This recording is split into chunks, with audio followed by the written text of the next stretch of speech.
नमस्कार मित्रों, हमारे YouTube चैनल पर आपका फिर से स्वागत है जिसका नाम है टीचिंग मेथड्स।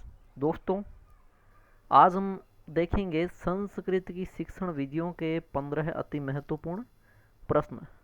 तो चलते हैं मित्रों पहले प्रश्न पे। पहला प्रश्न देखिए क्या है कि काव्य शिक्षण रसानुभूति कस्मिन सोपाने भवति। कि जो काव्य शिक्षण है, काव्य शिक्षण या जिसे मित्रों पद्य शिक्षण भी हम कह सकते, एक ही चीज़ है, ठीक है। उसमें आपको पता है कि मुख्य उद्देश्य क्या है, ये रसानुभूति है, ये क्या है मित्रों, ये पद्य शिक्षण का मुख्य उद्देश्य है, ठीक है। ये पद्य शिक्षण का या काव्य शिक्षण का मुख्य उद्देश्य हो जाता है रसानुभूति या आनंदानुभूति, या ना आनंद लेना, आनंद की अनुभूति। तो देखिए काव्य शिक्षण में रस की अनुभूति किस सोपान में होती है? प्रस्तुतिकरण करने से होती है, अशुद्धि का संशोधन करे तो होती है, काठिन्य निवारण से होती है, या ससुरवाचन।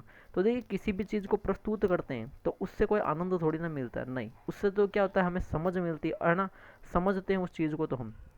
अशुद्धि संशोधन, तो अशुद्धि संशोधन तो आनंद थोड़ी ना आता है, इससे रस अनुभूति नहीं होती। ये तो क्या होता है, ये तो सीखना होता है कि भाई शुद्ध शब्द कौन से, वो अशुद्धि का संशोधन कर दे। और काठिन्य निवारण, ये तो कठिन चीज़ होती है ना, तो इसमें भी रसानुभूति नहीं होती। रसानुभूति होती है मित्रों काव्य शिक्षण का जब शेषवर वाचन करते हैं तब, यानी कि कोई कविता है, उस कविता को जब लय के साथ, लय तुकांत है ना, तुक के साथ, या फिर यति गति और स्वराघात के साथ अगर हम गाते हैं उसको, तो बड़ा मज़ा आता है हमें, तो रस की अनुभूति होती है, आनंद की अनुभूति होती है मित्रों।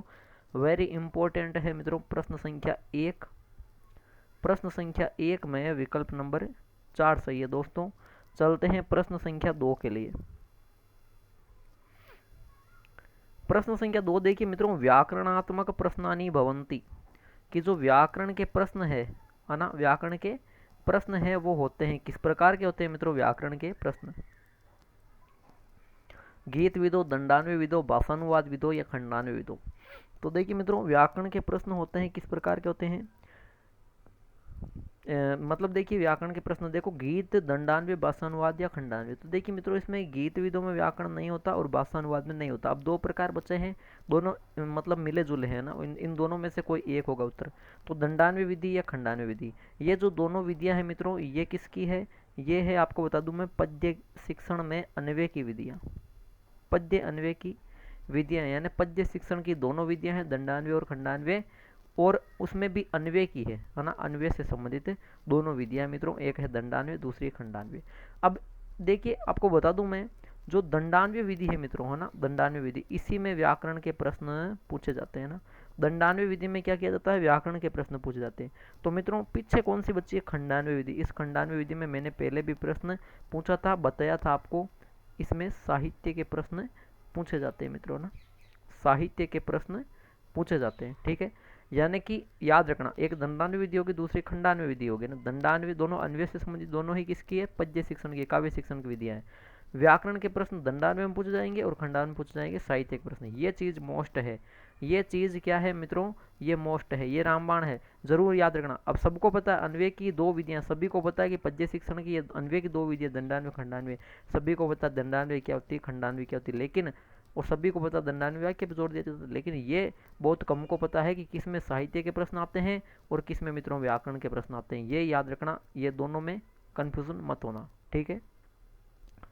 तो मित्रों जो प्रश्न संख्या आपके 2 है, वहां पे विकल्प नंबर 2 सही हो जाता है। चलते हैं प्रश्न संख्या 3 के लिए। प्रश्न संख्या 3 देखिए मित्रों, किमस्ति अध्यापक से स्थिति कीदृशी स्यात्। क्या कह रहा है प्रश्न, कि किसी जो अध्यापक है उसकी स्थिति किस प्रकार की होनी चाहिए। कोई अध्यापक है उस, यानी कि जो शिक्षक है या अध्यापक है, उसकी स्थिति समाज में किस प्रकार की होनी चाहिए? नेत्रवत, प्रशासकवत, आदर्श पुरुषवत, या सामान्य जनवत। तो नेत्रवत यानी कि नेता के समान होना चाहिए। तो देखिए राजनीति यहाँ करनी ही नहीं है, तो इस विकल्प को हटा दो। प्रशासक, तो प्रशासन से भी से यहाँ पे मतलब नहीं है। अब विकल्प दो बचे, एक तो बचा तीसरा और एक बचा चौथा। तो देखिए सामान्य लोगों की तरह शिक्षक नहीं होगा, क्योंकि यह पहली बात अध्यापक है, शिक्षक है, यानी कि कुछ इसमें विशिष्ट योग्यता, इसीलिए तो ये अध्यापक बना है ना। तो सामान्य जन भी नहीं है ये है मित्रों आदर्श पुरुषवत। क्या है? आदर्श पुरुषवत, यानी कि ये आदर्श पुरुष कहलाएगा। समाज में अध्यापक की स्थिति होगी आदर्श पुरुष के समान। यानी आदर्श पुरुष क्या होता है?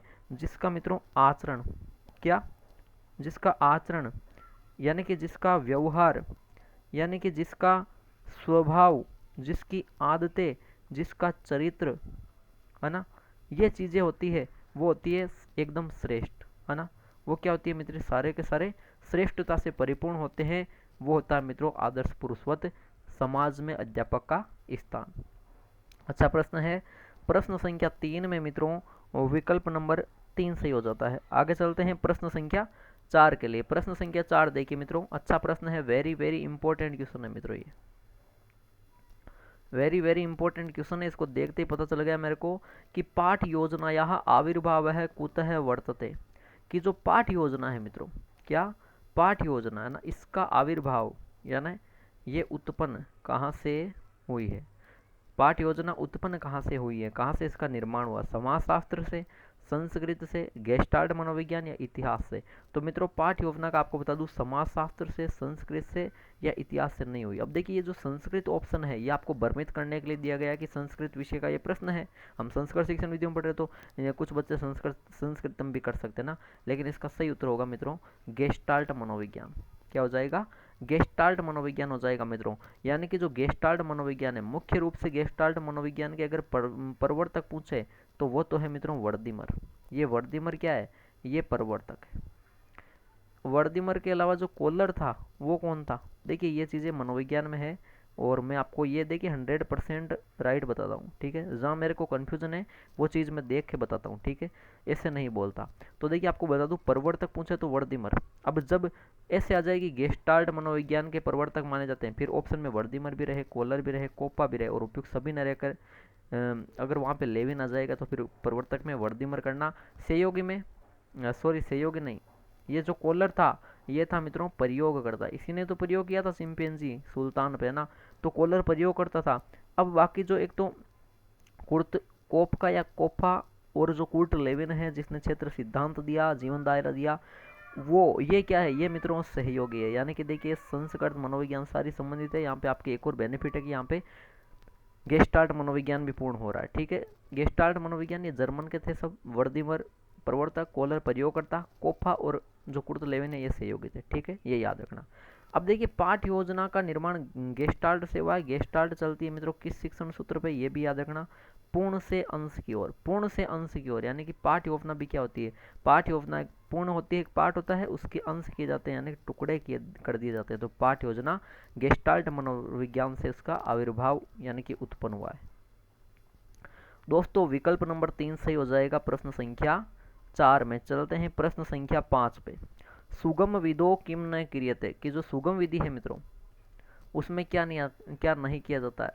अब देखिए जो कंटिन्यू ये मेरे वीडियो देख रहा है, कंटिन्यू चैनल से जुड़ा हुआ है मित्रों, उनको पता है, ऑप्शन को देखने से शायद पता चल जाएगा कि प्रश्न बस घुमाया हुआ है।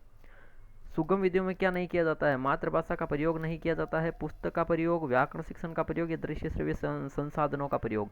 तो देखिए यहाँ पे पिछला जो वीडियो था उसमें मैंने क्या लिखा, उसमें मैंने लिखा प्रत्यक्ष विधो किम न किए थे। कहने का मतलब जो सुगम विधि है वही क्या है मित्रों, प्रत्यक्ष विधि है, वही क्या है डायरेक्ट मेथड विधि है, वही मात्र विधि है, वही सुगम विधि, एक ही चीज़ है। लेकिन प्रश्न को घुमा दिया, बस एग्जाम में ऐसे ही घूम जाते हो आप ना।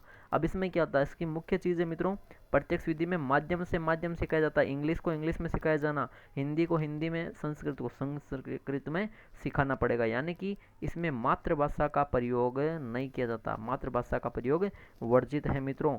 वीपी जो बोकिल थे वो इसके प्रवर्तक है, वीपी बोकिल। और भारत में पहुंचे सर्वप्रथम इसका प्रयोग कहाँ किया गया, अल्पिस्टोन हाई स्कूल बॉम्बे या मुंबई में इसका सर्वप्रथम प्रयोग किया गया अंग्रेजी पढ़ाने के लिए, ठीक है। सर्वप्रथम इसको अंग्रेजी पढ़ाने के लिए किया गया था, ठीक है।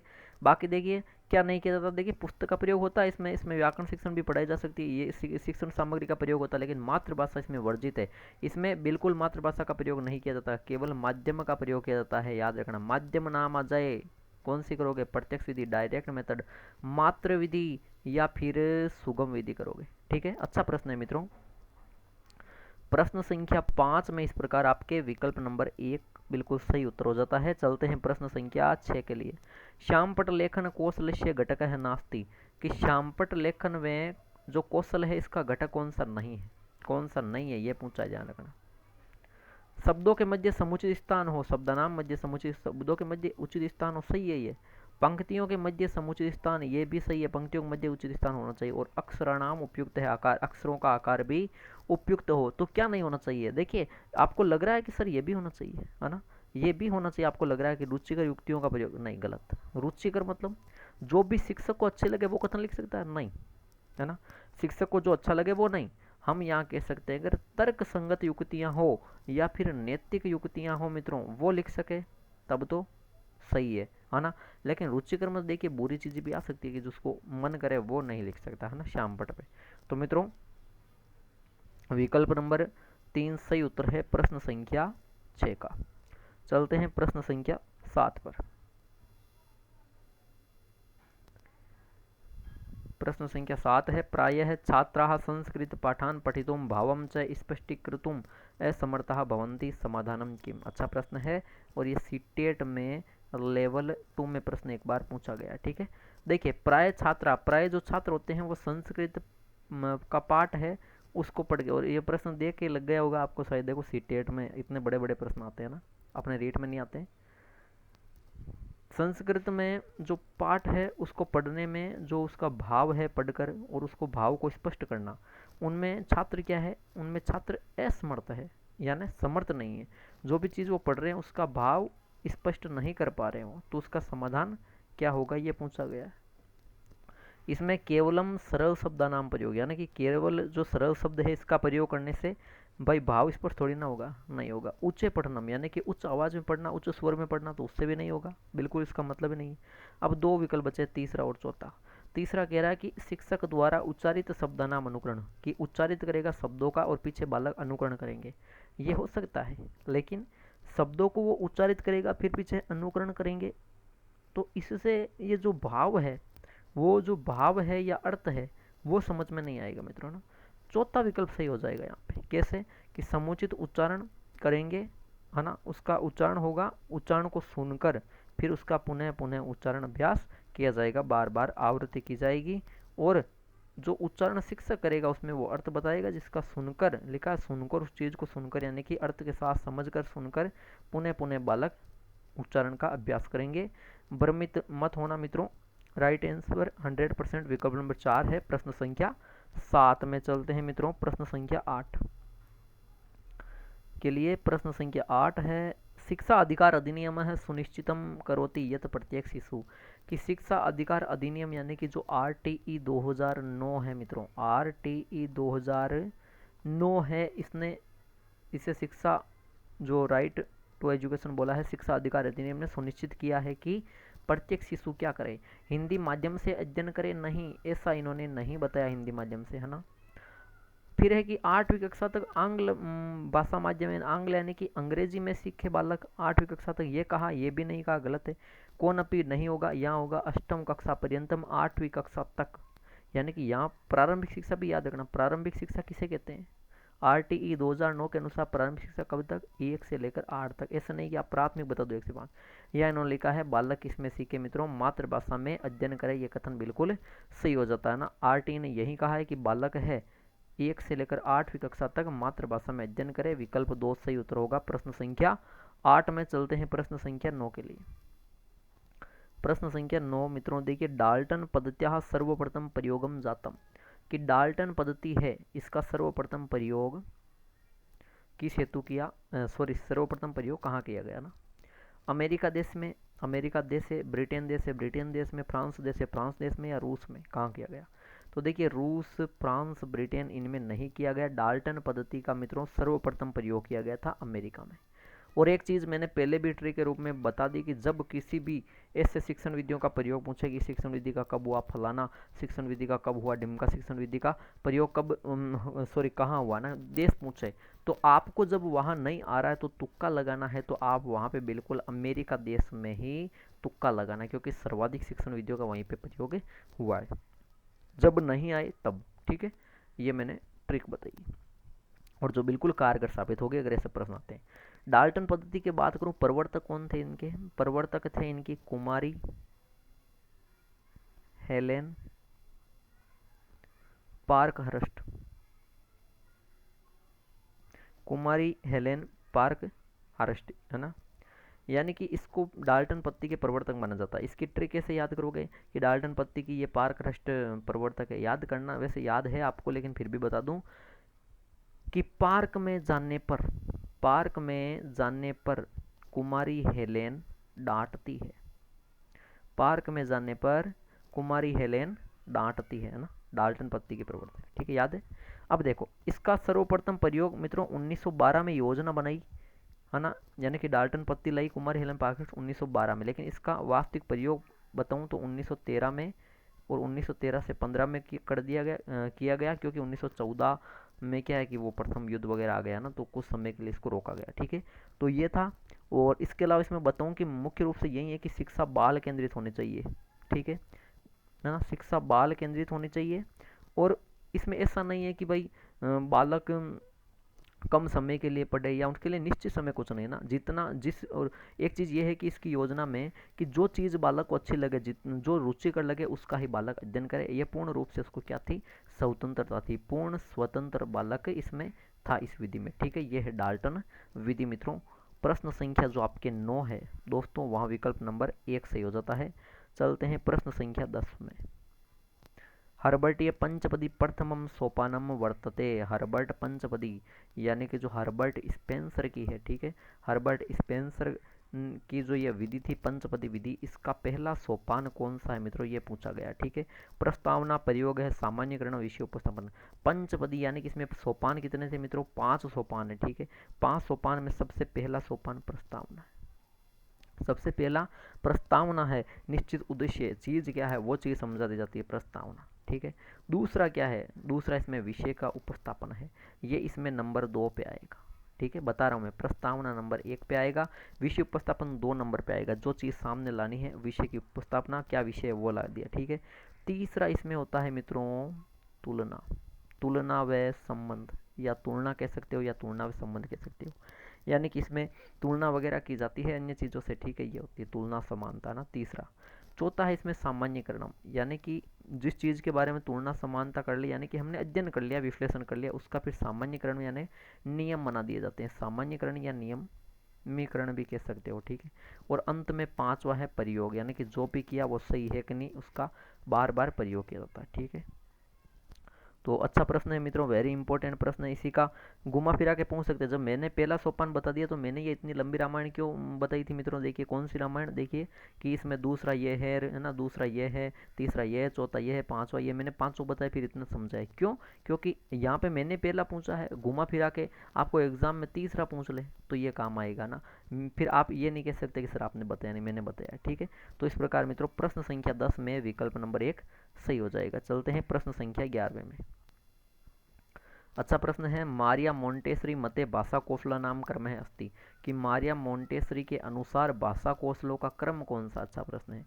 मैडम मारिया मोंटेसरी जिन्होंने साहचर्य विधि दी, इटली की जन्मदाता थी ये मैडम मारिया, है ना। मोंटेसरी विधि भी कहते हैं साहचर्य विधि को। साहचर्य विधि में क्रम से आंख कान हाथ से सीखा जाता है, ज्ञानेंद्रियों में कर्मेंद्रियों की सहायता सीखा जाता है। सभी जो विद्वान थे बाकी के, उन सभी मनोवैज्ञानिकों ने क्या बताया क्रम, उन्होंने बताया श्रवणम, सॉरी ये नहीं बताया, इन्होंने बताया था श्रवणम, भाषणम, पठनम और लेखनम। ये तो बाकी के सब ने बताया है ना, बाकी के सब ने कि सुबोपली, है ना, सुनना, बोलना, पढ़ना और लिखना। लेकिन मैडम मारिया मोंटेसरी की बात करूं मित्रों तो इन्होंने बताया सुनना, बोलना। उसके बाद इन्होंने कहा कि ये जो देखिए मतलब ये जो पठन है ना, ये पठन आएगा बाद में और जो लेखन है वो आ जाएगा पहले, ऐसा कर दिया इन्होंने, यानी लेखन और पठन, यानी कि श्रवणम, भाषणम, लेखनम और पठन, ये इसका राइट आंसर हो जाएगा। मैडम मारिया मोंटेसरी ने क्रम चेंज किया, जरूर ध्यान रखना, ठीक है। वेरी इंपॉर्टेंट प्रश्न है मित्रों। प्रश्न संख्या जो आपकी 11वां है वहां पे विकल्प नंबर 2 सही हो जाता है। चलते हैं मित्रों प्रश्न संख्या 12 में। वयम भाषाया उपयोग है कुर्मः, हम भाषा का उपयोग करते हैं। हम भाषा का उपयोग किसके लिए करते हैं, पढ़ने के लिए करते हैं, केवल पढ़ने के लिए नहीं। लेखनार्थम केवल लिखने के लिए नहीं। श्रवणार्थम हम भाषा का उपयोग केवल सुनने के लिए करते नहीं। ये सब आ जाएंगे जब विकसित होंगे तो भाव विनियार्थम, यानी कि हम भाषा क्या है, भाषा है जो भाव विनिमय करना, भाव विनिमय करना, यानी कि भावों का, या कह सकता हूँ विचारों का, या कह सकता हूँ तथ्यों का ना आपस में आदान प्रदान करना ही तो भाषा है। तो मित्रों आसान सा प्रश्न है, विकल्प नंबर 4 सही उत्तर होगा प्रश्न संख्या 12वें में। चलते हैं प्रश्न संख्या 13वें में। प्रश्न संख्या 13 है, निदान परीक्षा क्रियते, कि जो निदान परीक्षा है ये किस लिए की जाती है, निदान परीक्षा में क्या किया जाता है। सतत परीक्षा क्रियते क्या है, सतत परीक्षा निरंतर है, तो ये देखिए निरंतर होती है, लेकिन निदान निरंतर हो ये जरूरी भी नहीं है। अंतिम परीक्षा इसे नहीं कह सकते, अंतिम तो कौन सा हो जाएगा, योगात्मक मूल्यांकन होगा, और रचनात्मक या रचना नहीं है। निदान में क्या किया जाता है, बालक की जो कठिनता है ना, बालक की कठिनाई है, बालक की त्रुटियां है ना, बालक की जो समस्याएं हैं इन सब का ज्ञान करना, इन सब की जानकारी करना, है ना, जानकारी करना, बस यही है ना, उपचार नहीं करना, केवल जानकारी, यानी विद्यार्थियों का स्तर ही ज्ञात करना क्या है, निदान परीक्षा है मित्रों। ठीक है, तो दोस्तों प्रश्न संख्या जो आपके 13वां है वहाँ विकल्प नंबर 2 सही उत्तर हो जाएगा। आगे चलते हैं प्रश्न संख्या 14 के लिए।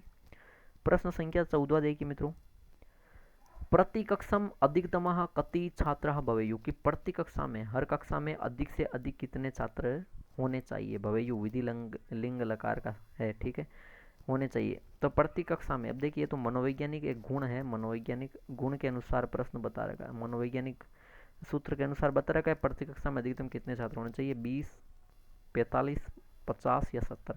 तो आपको बता दूं इसमें 45 ही इसका 100% राइट आंसर हो जाएगा, भ्रमित मत होना ना। 45 छात्र प्रति कक्षा में अधिक से अधिक होने चाहिए, ये एक मनोवैज्ञानिक सिद्धांत के अनुसार दे रखा है मित्रों।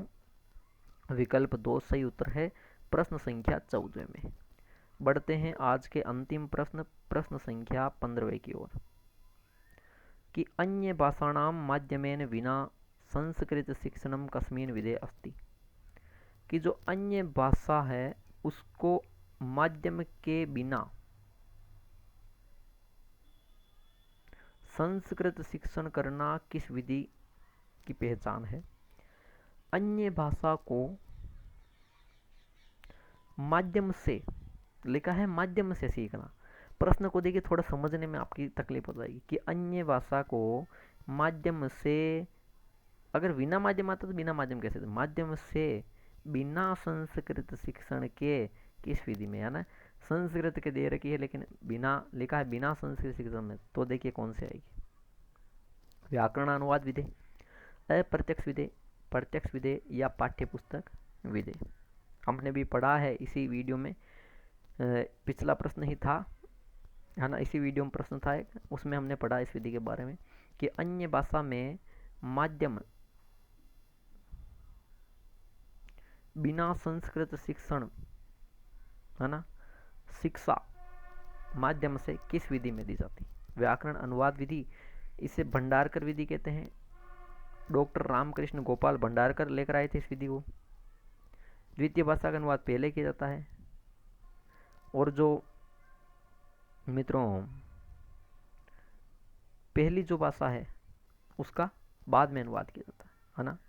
तो अन्य भाषा को माध्यम से बिना संस्कृत शिक्षण में, जैसे यहाँ कहने का मतलब क्या है, देखो आपको समझा रहा हूँ मैं, या कहने का मतलब ये है कि जैसे संस्कृत भाषा सीखनी है, क्योंकि हम संस्कृत का प्रश्न है ये ना, इसमें अच्छी तरह से नहीं दे रखा है कि भाई अन्य भाषा की जगह यहाँ संस्कृत भाषा होना चाहिए, मेरे हिसाब से संस्कृत, ठीक है, कि संस्कृत भाषा को, कि मतलब संस्कृत में, है ना, नहीं सीख के माध्यम से सीखा जाता है, यानी कि सॉरी अन्य भाषा नहीं, यहाँ अन्य भाषा ही रहने वाली है दोस्तों, सॉरी अन्य भाषा रहने वाला, अन्य भाषा को संस्कृत में बिना, संस्कृत में नहीं सीखना है, अन्य भाषा को संस्कृत में नहीं सीखना, तो किस में सीखना है, माध्यम से, ये चीज़ कह रही है। अब आगे आपके समझ में कि कोई भी अन्य भाषा हो सकती है, उसको संस्कृत में नहीं सीखना है या माध्यम में सीखना है उसको, जैसे इंग्लिश होगी तो इंग्लिश को इंग्लिश में सीखना, हिंदी को हिंदी में सीखना, संस्कृत को संस्कृत में सीखना है ना, माध्यम में सीखना है मित्रों।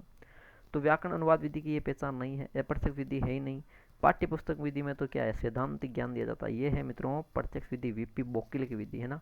इसमें मुख्य रूप से चीज़ें यही हैं, क्या है, इसमें माध्यम से, माध्यम में सिखाया जाता है। वेरी इंपॉर्टेंट है, ठीक है। तो प्रश्न को मैंने इतना समय इसलिए लगाया कि आपको प्रश्न क्या है कि इसी प्रकार का आता है तो थोड़ा सा कन्फ्यूजन हो जाता है, क्योंकि इसमें देखिए थोड़ा लिखा हुआ अलग सा है, अन्य भाषा माध्यम है, अन्य भाषा को माध्यम के, फिर बिना मतलब आप माध्यम बिना आप बाद में लगा सकते हो कि माध्यम के बिना, नहीं, बिना संस्कृत शिक्षण लगेगा यहाँ पे, ठीक है। तो ये थोड़ी संस्कृत की समस्या हो सकती है मित्रों। प्रश्न संख्या 15वें में विकल्प नंबर 3 सही उत्तर होगा।